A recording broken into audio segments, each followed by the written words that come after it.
लोकसभा चुनावों में seat sharing के मुद्दे पर पीडीपी और नेशनल कॉन्फ्रेंस की फूट के बाद peoples alliance for Gupkar declaration यानी पीएजीडी में शामिल राजनीतिक दलों की मंशा पर अब सवाल उठना शुरू हो गए हैं और पीएजीडी को सत्ता के लालच के लिए कश्मीरी अवाम को गुमराह करने वाला गठबंधन कहा जा रहा है।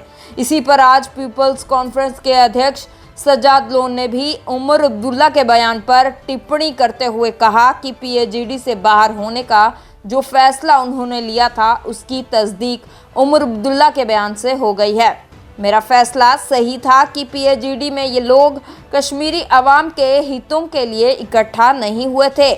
सज्जाद लोन ने कहा कि अगर वह एक सीट पीडीपी को दे देते तो कोई फर्क नहीं पड़ता।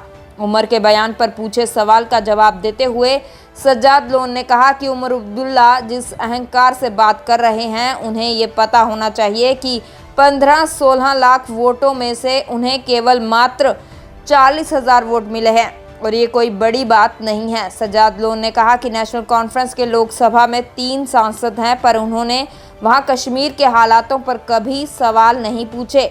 उन्होंने कहा कि लोगों में सवाल उठाने से कुछ नहीं होता। अगर सच में ये कश्मीरी अवाम के हितैषी हैं तो संसद में 370 को लेकर सवाल उठाते। तब्दीली आ रही है 100%। मुझे तो लग रहा है अल्लाह करे वही सच हो।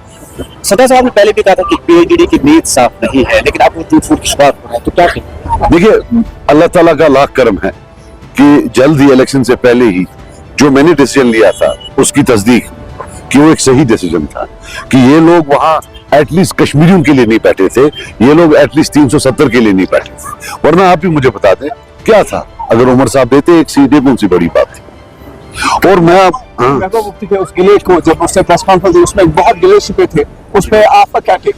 देखो, I will tell you something, I don't hold a brief for anybody, लेकिन उमर साहब को मैं एक बोलना चाहता हूँ कि जो एरोगेंस वो दिखाते हैं कि मैं पहले नंबर पर आया, मैं पहले नंबर पर आया।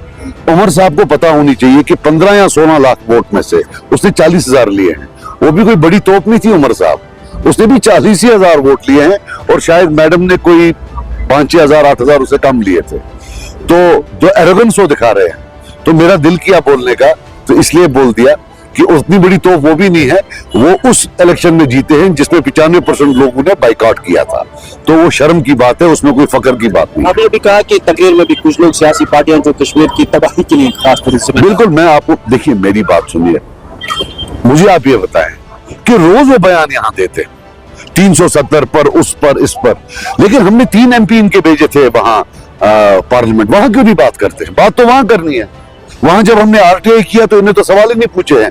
तीनों ने मिलकर पता नहीं 15 या 20 सवाल पूछे हैं 4 साल में, 5 साल में। So the question that they have to answer is that जहां बात करनी चाहिए वहां करते नहीं है, जहां कोई जरूरत नहीं है लोगों में वहां करते हैं। मीन सब ड्रामा है, दिखावा है, लोगों के सामने बात करते हैं।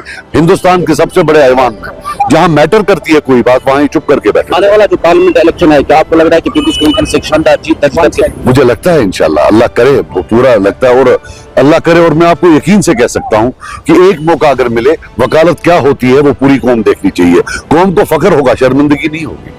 बाकी सियासी जमातें आपकी तरह इतनी मुतहरिक नहीं है सियासी एतबार से, और क्योंकि नॉर्थ कश्मीर का भी किसी भी सियासी जमात ने अपना कैंडिडेट नहीं दिया है। अगर आप देखेंगे अभी तक वो मांग रहे हैं, हर दिन जब भी उनसे मीडिया उनके पास जाती है 2-2 दिन मांगते हैं, तो उस पर आपका टेक क्या है? वो उनका अपना अंदरूनी मामला है, मेरा उससे कोई लेना देना नहीं है। कोई भी लड़े, हम तो लड़ने के लिए तैयार हैं। चलिए, शुक्रिया।